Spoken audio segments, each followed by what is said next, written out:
Hey, Calc students, this is Mr. Beck. I'd like to talk to you today about applications of derivatives, and those applications that we're going to be focusing on today involve, how do we use a function or look at a function, know where our function is increasing, decreasing, and where we have relative extrema.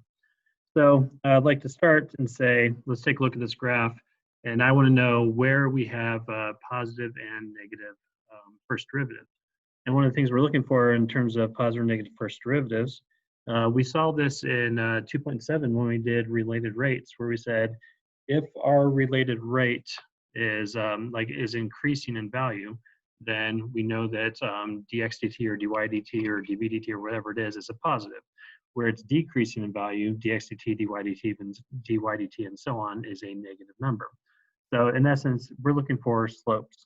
F prime is positive where we have positive slopes. So our positive slopes are really just at A and C. So we have positive slopes. So A and C are both positive.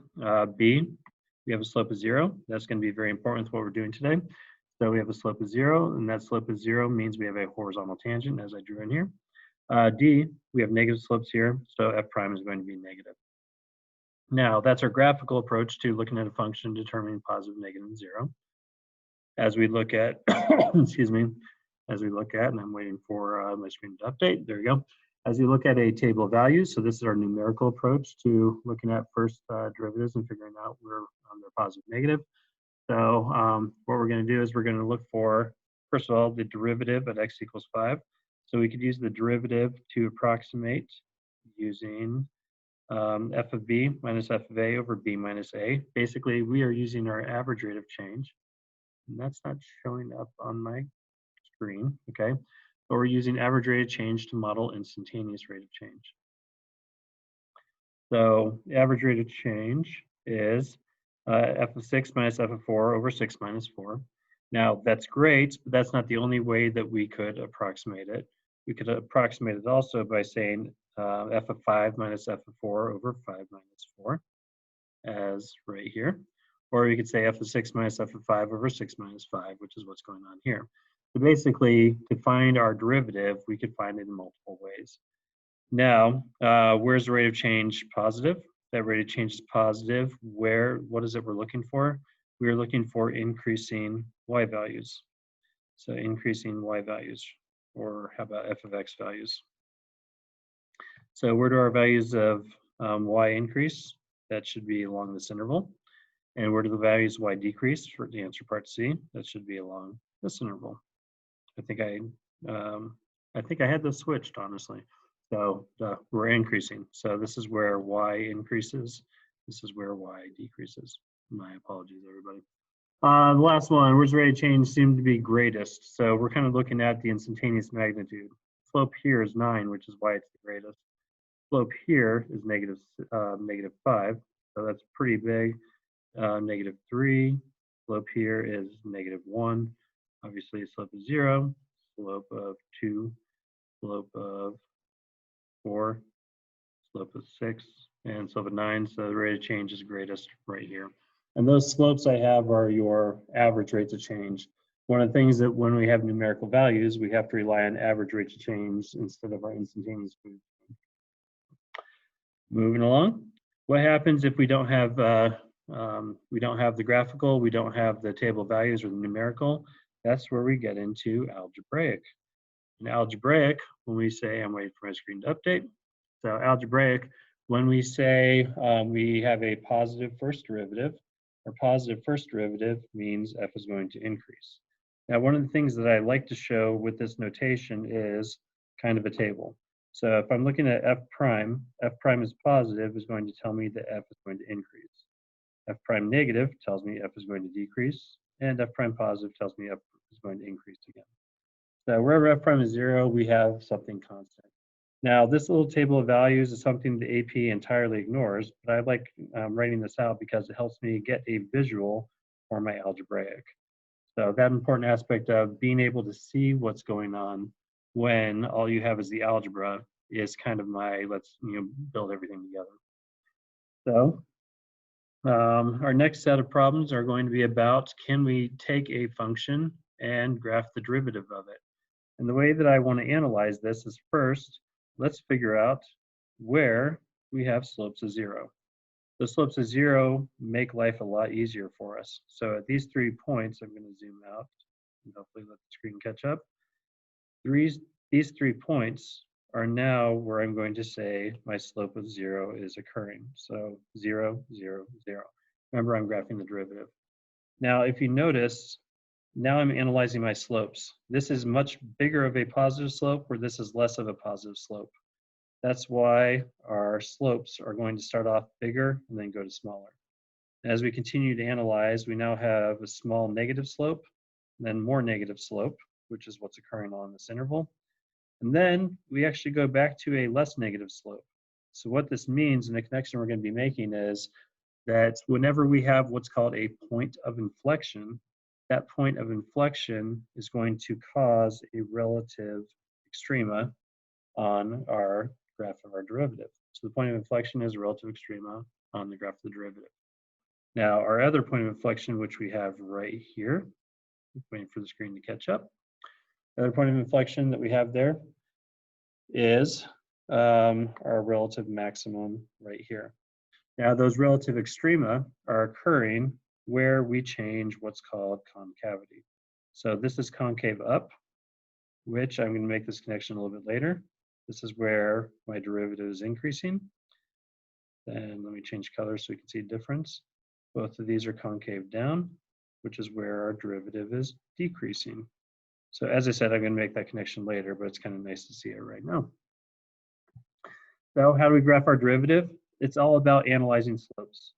More positive, less positive, 0.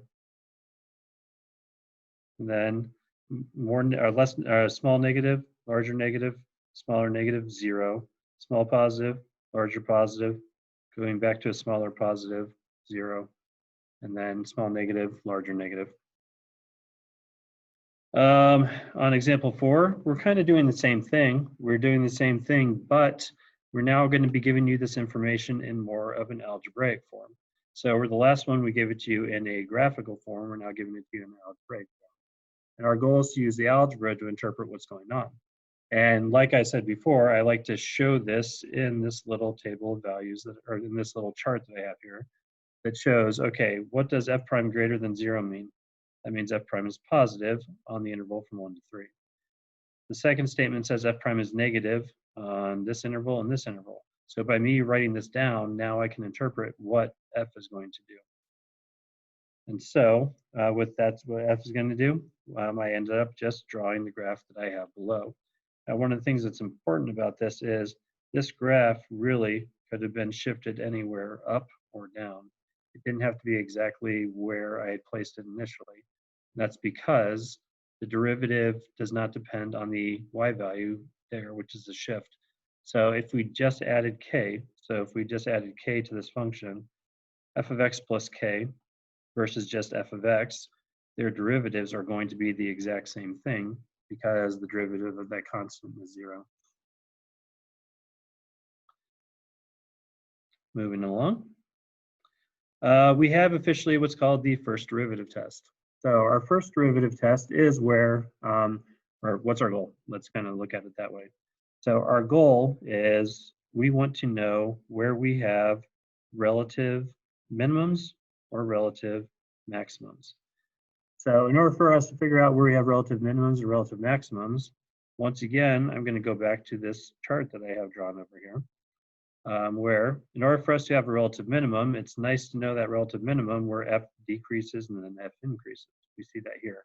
F decreases and f increases. Well, we call this a first derivative test because we're using the first derivative to determine what's happening. So that first derivative is where f prime changes from negative to positive. So f prime changes from negative to positive.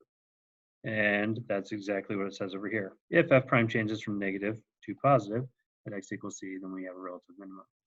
Conversely, if f prime changes from positive to negative, then we have a relative maximum. Now, one of the things that we do have to be careful of is, well, what happens in a situation where this is my function, f prime is negative and f prime is positive, and we have an asymptote in between.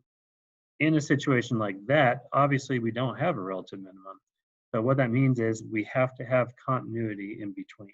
So that continuity in between is why we have this as a condition that continuity on an open interval containing C is what's going to give us and like prove that we're going to have a relative minimum or conversely a relative maximum. So, and if f prime doesn't change signs, we don't have either relative min or relative max. And as you can see in this situation, f prime is positive, f prime is positive. That actually gives us many, many times a point of inflection. So when it comes to actually working with these, what I have here is I have my function f of x equals 2x plus 2 squared times 1 minus x. Now, I did want to take the opportunity to introduce you to the graphing calculator, the CAS version. So our chapter 2 skills of finding derivatives, very, very important for us to still know. But what I'd like to show you is we do menu, calculus, derivative. That's going to open up our derivative feature. And I asked you all to get CASs so that when we take the derivative, that derivative will give us the actual expression. So 2x plus 2 to the third power, scroll over, times 1 minus x. If I take my derivative with respect to x, boom, there's my negative 16 times x plus 1 squared times 2x minus 1. So one of the things I encourage you to do is, let's go ahead and use the calculator on some of these problems just so we can get the practice of using the calculator. Now, for the record, this seems kind of pointless if I have a graphing calculator and I can just graph the function and determine where we have positive and negative, or where our function goes from positive to negative. So the whole point of this is let's use technology, and I'm building the use of the technology as we're going through problems. So f prime is negative 16 times x plus 1 squared times 2x minus 1. So first thing I want to establish is where does f prime equal 0? F prime equals 0, and I didn't write that strange enough. So normally I do. So where does f prime of x equal 0? F prime of x will equal 0. And first time that I've used like the dual screen right now. F prime of x will equal 0 at x equals negative 1 and x equals 1/2. So our first derivative equals 0. So now that we know where it equals 0, let's go ahead and put it on a number line. And on number line, then I can say everything in between, because we have continuity. This is a good use of the IVT. Everything in between, or before, is going to be positive. In between is going to be something, either all positive or all negative is what I meant to say. And after 1/2 is going to be either all positive or all negative.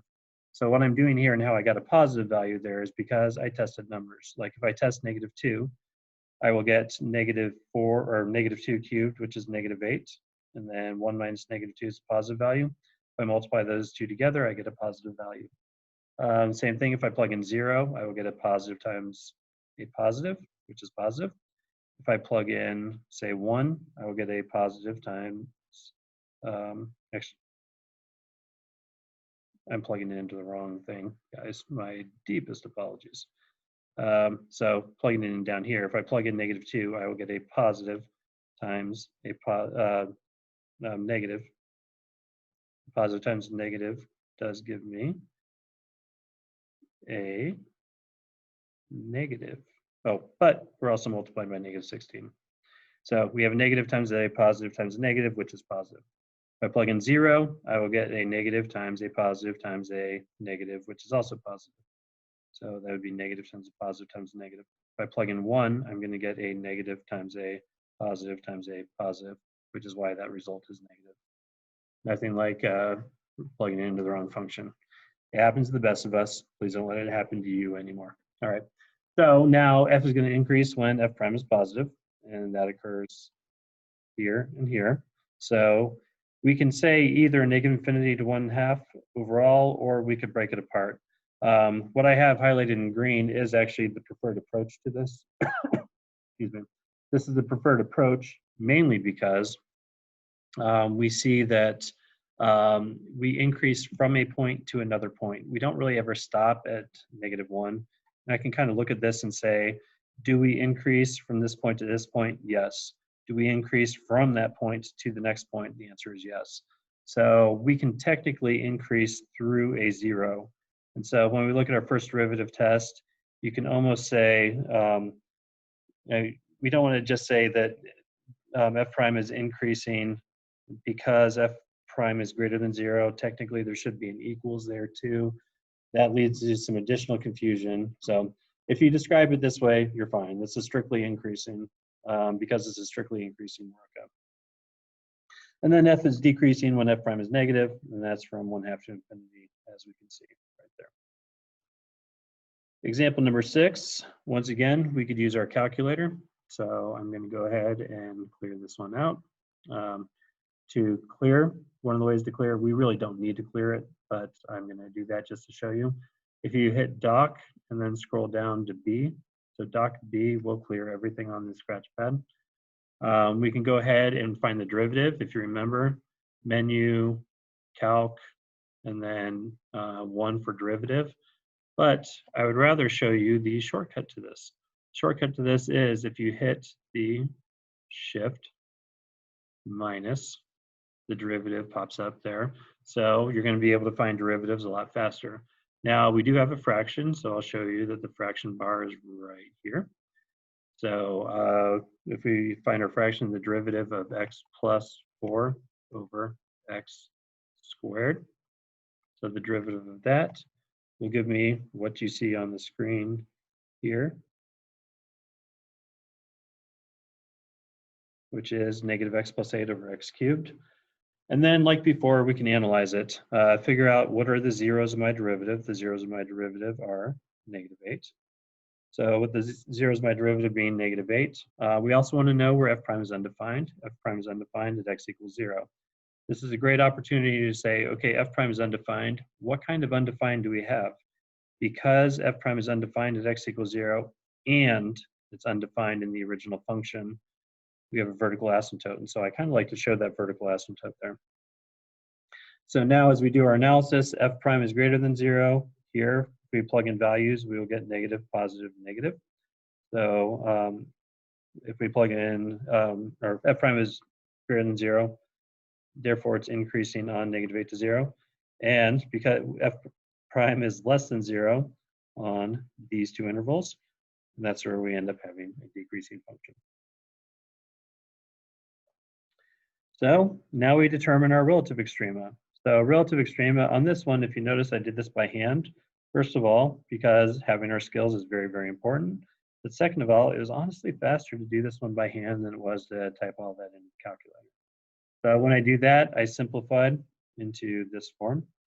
And then this, by factoring the denominator, it allows us to see all of our factors cleanly.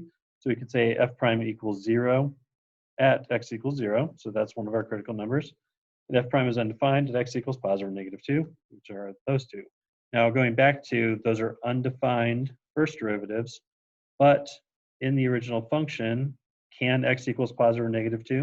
And the answer is yes. So these things are, or these x values are going to be critical numbers that are going to exist on the function. And why that's important is because when when we do our number line test, we will get negative, positive, negative, positive. That does give us decreasing to increasing right here, which is where we have a relative minimum. Now going back to this problem, we had an asymptote in there, so there is no relative extrema. That's where I like to draw that in as needed. So this one, f exists everywhere, therefore we're going to have relative extrema whenever we change signs. And so now, one of the things I'm asking for the extrema. I am not asking for, you can see this down at the bottom, values of x.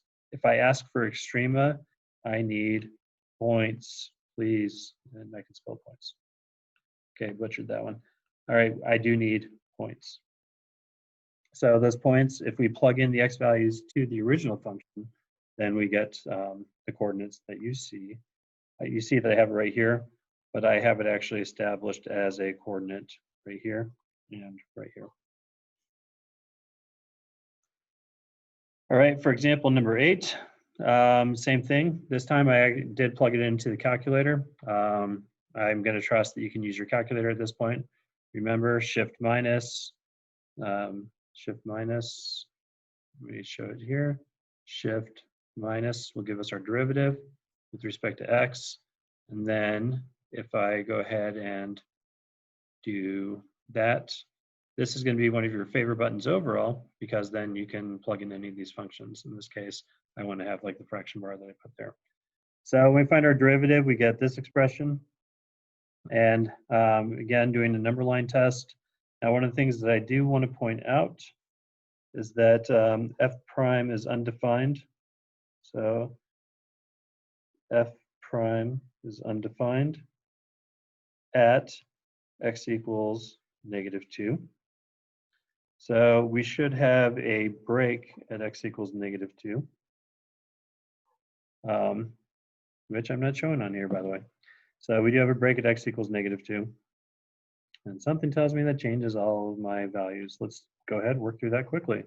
So when x equals -2, -2 should be right about here. So we can test our values. And this is where, why not take the opportunity to show you that we do have two numbers that came from the calculator. And I can actually show you that part of it. So we have what's called the solving feature on the graphic calculator. We can solve x squared. So and x squared plus 4x plus 1 plus 4x plus 1. We can solve that equals 0, comma x. So we can solve this for x, and therefore we get those two x values. So as we test some values, we do have an undefined at x equals -2. And if you remember from pre-calculus that if we have zeros that have odd multiplicities, we're going to go through. So this will be plus, minus, plus. And now at that asymptote, we should change signs as well because, or actually we do not change signs here because x plus 2 squared has the multiplicity of 2. So we should not change signs there. And we will change signs here. So how does that affect what I have here? This tells me I still have a relative min when f prime changes from negative to positive. So that relative min should be where I have the relative max. This is kind of fun. If you notice, I didn't actually do this one in class. I did this separately. So these 2 points change.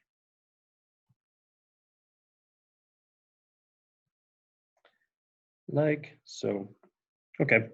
But the important thing is your justification. You want to make sure that you justify, and it's annoying to write this all out, but you want to make sure you justify.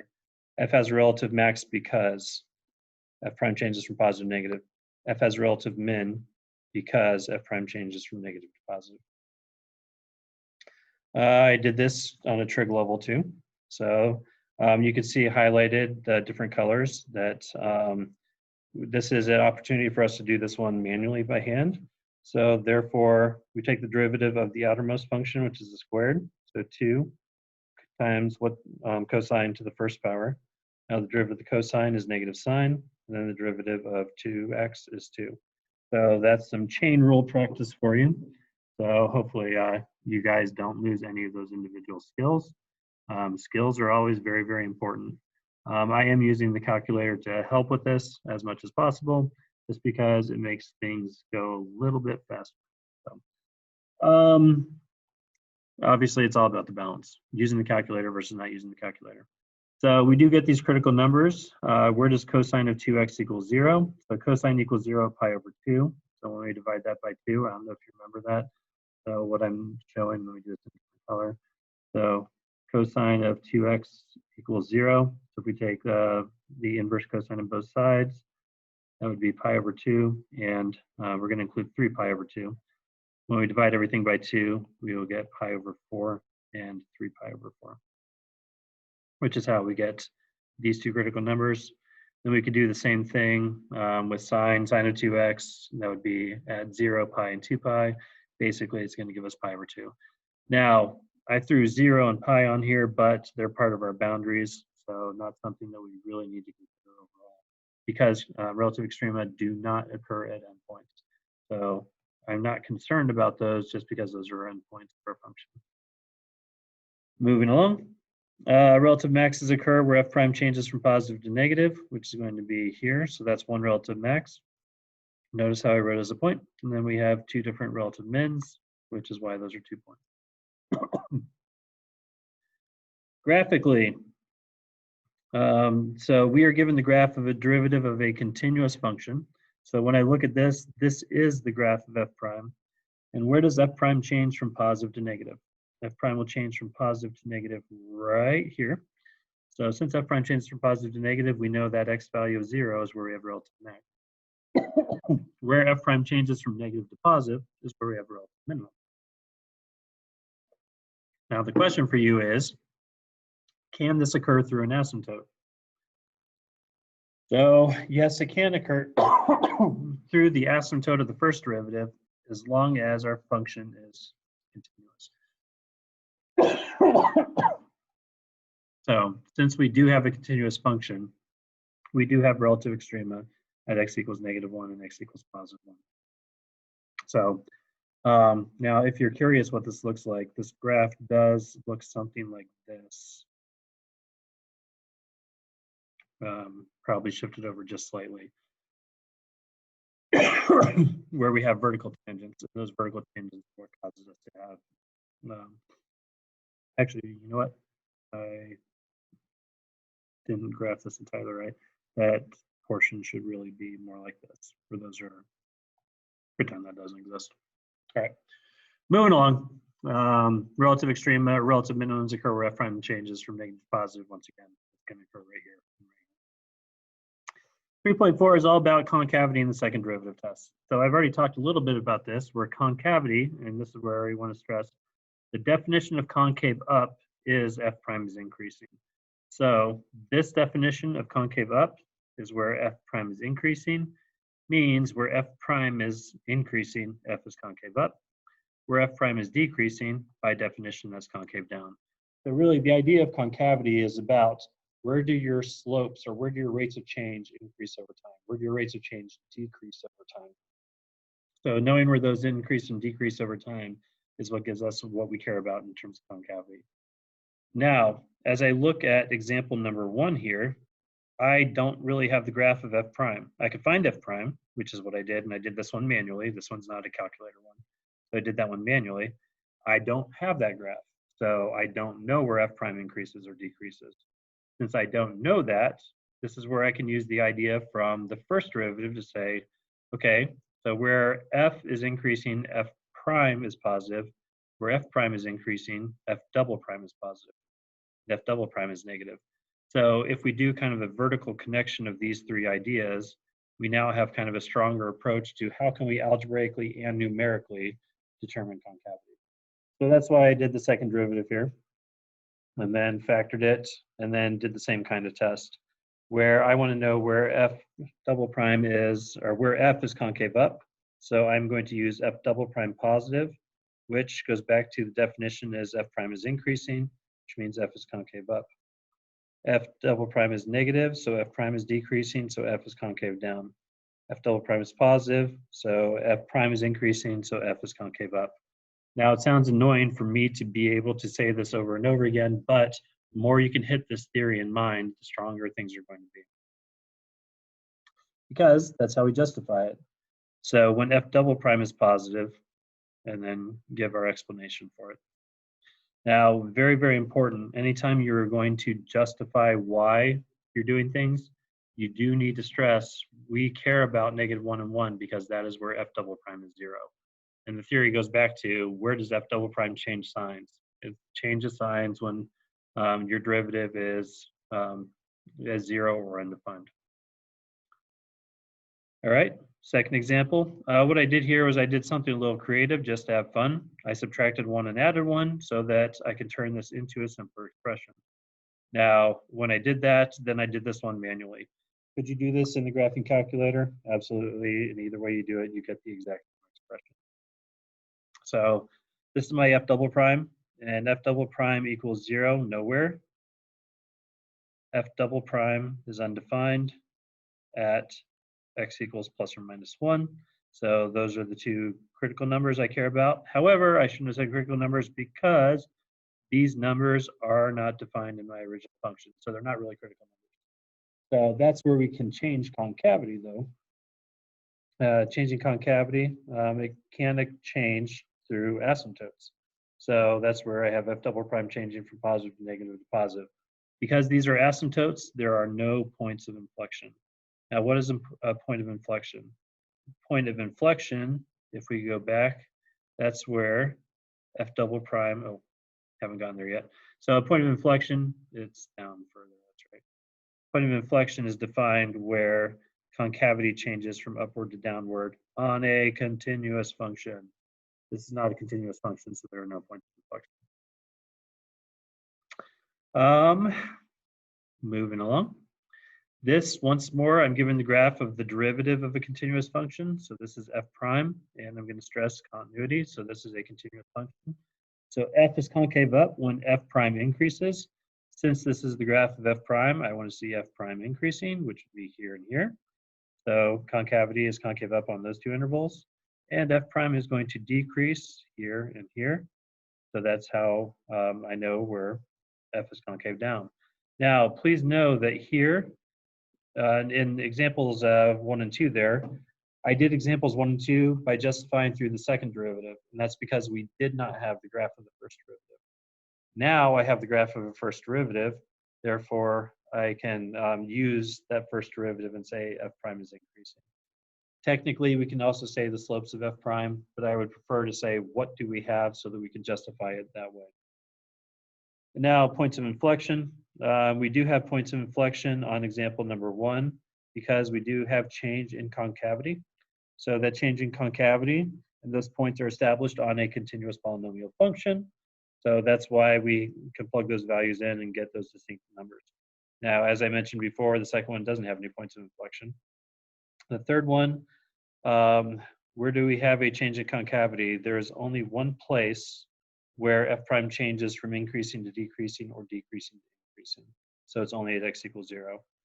But let's go ahead and actually analyze that definition because I probably shouldn't overlook that quickly. So points of inflection occur where f double prime changes signs. So f double prime changes signs. That's what we're looking for. And it has to change signs on that continuous function. All right, continuing on, we have the second derivative test, and now's a good opportunity to say what happened on the first derivative test. So the first derivative test said we had relative extrema where f prime changed from positive to negative. So we have like a relative maximum there. So our second derivative test is also to determine relative extrema, in this case relative maximum. To do a relative maximum, which is described by this one, we do see that we can establish relative maximum if we have a concave down function. Concave down function means f double prime is negative. And then we're guaranteed to have a relative maximum where f prime does equal 0 at the same time. So those are the two conditions, and I do want to highlight this f prime equals 0.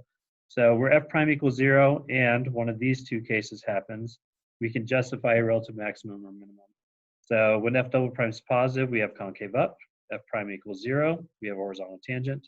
Therefore, we're guaranteed a relative minimum there. Now, if f double prime equals 0, then the test fails. And a good example of where it fails is, let's say f of x equals x to the 4th. F prime of x equals 4x cubed. Now, obviously, f double prime equals 0.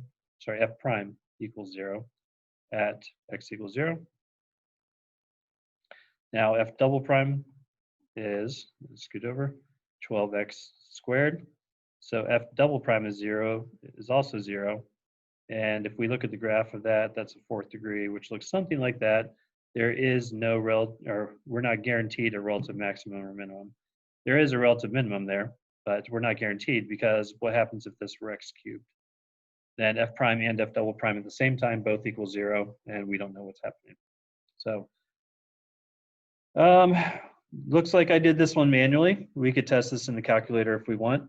Let me take the opportunity to show you on the calculator the second derivative. So if you go to menu, calculus, derivative, actually let's not do it that way. Escape. Let's go back to this. If you notice, we have this option right here where we could take multiple derivatives. So suppose I want to take the second derivative. Notice how it throws a second x or a second squared there. And let's take the derivative of the function. So let's do 2x, and I always put multiplication in between just because sometimes the calculator likes it, sometimes it doesn't. So square root of 3 minus x. 3 minus x. So what's the second derivative? That's not very user-friendly. And now, by the way, anytime you get a highlight, domain errors can potentially occur. So I do want to try something. I don't know how this is going to turn out, which is always a dangerous thing when you're doing a live video. Let's go ahead and take the second derivative one more time. Let's not do this in radical form. Let's do this in rational form. So let's do this as 2x times, go parentheses, 3 minus x, 3 minus x. And then let's raise that to the 1/2 power. So let's see what happens. Now we get the same result. So this is where doing this by hand actually was more beneficial. Yeah, stranger things have happened. So we are going to use the second derivative test to find any relative extrema. Now I did this all, this is f prime. Where does f prime equal 0? Only at x equals 2, because f prime is undefined here. I don't care about the undefined at this moment, I just care about where f prime equals 0. Doing f double prime, I have this expression. So f double prime, if I plug in 0, or if I plug in 0, what sign do I get? So f prime equals 0 we do need to check, or how about this? F prime of 2 equals 0. What is f double prime of 2? All we have to do is plug in 2. I'm not sure what I had there for the moment, but if we plug in 2, we will get 3 times a negative over 2 times a positive. So that gives me f double prime is less than 0. Therefore, we have a relative max. Plain and simple. Did we need all of this? No, I get in the habit of writing it all down. So same thing, find my derivative. Where does f prime equal 0? Find my second derivative. And really all I need to test is what is f double prime of pi over 4? Is that positive or negative? That would be negative. And because that's negative, remember it's concave down, so we have relative max there. And notice how I did identify the coordinate by plugging it in. F double prime of 5 pi over 4. 5 pi over 4 exists right here. So that's concave up, and therefore I have a relative minimum there. Same thing. One of the things I'd like to point out is f prime can only equal 0 when x equals 0. Remember, this is always positive, so e to the negative x squared over 2 is always positive. The AP likes to test that. So with that said, I did this one manually. This is my second derivative. One of the things that I need my second derivative anyway, but I do like it factored so that if I plugged in 0, I feel like it's a lot easier to plug it into my second derivative anyway. So f double prime of 0 is going to be a negative times a positive value, or times 1 really, and then times 1. So it's a negative number. It's negative 1. So, and I did say f double prime is negative everywhere, so it's going to always be concave down, which gives us a relative max. Remember, concave down gives us a relative max. And our justification, f prime of 0, 0, and f double prime is less than 0. Same thing with arcsine. You know the drill. I'm going to pause here just so you can look at these, but I'll be repeating the same thing over and over again. Example number 9 was just a cool application, just kind of interpreting what you know about the second derivative. So the fact that I have relative extrema, I have a function given this way. I have a relative max at 3, 3. One of the things that this tells me, actually I'll hold off on saying that. So I have relative max at that point, a relative min at that point, and an inflection point at that point. So what I could do with those 3 distinct points, this one, this one, and this one, is I can build these equations. Now, I have 4 variables, but only 3 equations, so I need to have at least one more equation. So that's where I take my first derivative. I'm going to do this in a different color. So I'm going to take my first derivative. And with that first derivative, I could use the relative maximum to plug in the x and the y to get this equation. And I could use my relative minimum this equation. The reason why I can do that is I'm plugging in 0 for x because we know that f prime of x equals 0 gives the relative extrema. And then I now have 5 equations, which honestly is enough. But if I wanted to go further, I can then say, well, how does this inflection point help us? So how does that inflection point of 4, 2 help us? So an inflection point is where f double prime equals 0, which is what's going on here. So this is where f double prime equals 0. Since f double prime equals 0, then we could solve. We now have really 3, 5, we have 7 equations, or I guess 6 equations that we could use to solve our system. I did want to point out that we could do this as a matrix in the calculator. So reduced row echelon form. If you remember that, it does allow us to find our coefficients a lot faster. And those coefficients, I ended up just putting back into the original function. So calculator use, yay, as the screen, for some reason, moved over. All right, whoa, too much. All right, moving along to our last problem, sketch a graph of a function which has these characteristics. So first thing I did is establish where f equaled 0, so I could plot those points distinctly. Now where f prime is negative and where f prime is positive, I did establish that on the number line, and I established what f is doing on that region. Now f prime does not exist. So what's important to know is f prime doesn't exist. So why doesn't it exist? So we are not told this is a continuous function, and since we're not told that, then anything could happen. What this means is this graph could have looked like this, obviously, with the vertical asymptote obviously shifted up. So I like to have continuous functions, so I graphed it that way. Now, if prime doesn't exist, I graphed it as a sharp turn. So, now, the one thing that I also need is f double prime is always going to be negative everywhere except x equals 3. So f double prime is negative means I need to have a decreasing but same time concave down function. Hopefully this all makes sense to you, and I'm going to check out. So have a good one.